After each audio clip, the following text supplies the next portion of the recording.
现在全台的国小到高中职还有五专是全面来开打流感疫苗，但是在屏东这边却发生疫苗配送出状况，导致一所医专的学生苦等了1个多小时才打到疫苗。好，到底怎么回事呢？原来是屏东县卫生局表示呢，这个卫生所的冰箱不够，没有办法一次冰这么多的流感疫苗，所以采用分批配送的方式。那么这所学校呢，打完186名学生之后就没有疫苗了，所以紧急向东港卫生所再来调400剂疫苗来因应，才会发生呢为了打接种疫苗苦等的状况，后续会检讨改善配送流程。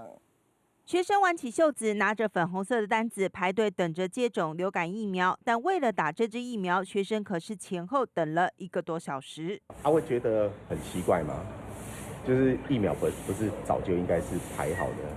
对啊，就很奇怪啊。那1个小时在做什么？滑手机啊，有些人就坐在旁边睡觉。打到一半，突然间发现疫苗不够，上午就这样，上午就不够了。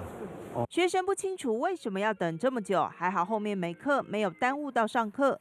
根据了解，屏东这间医专造册有1300名学生施打流感疫苗，第一批配送了180剂疫苗，4号打了186人后，疫苗就用完了，但后续的疫苗还没有送到，才会造成学生苦等。整个等待的时间那就我们的了解呢，大概不到1个小时。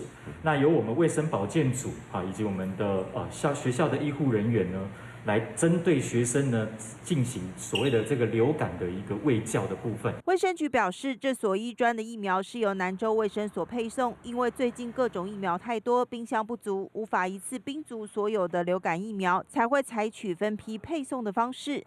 发现疫苗打完后，已经紧急调用东港卫生所400剂疫苗来因应。本局将检讨改进疫苗配送流程，并请卫生所评估是否更换或增购疫苗冰箱。屏东才发生安泰医院打错疫苗的乌龙事件，现在连流感疫苗配送流程也出问题，疫苗施打程序似乎有必要好好改进。记者林安平屏东报道。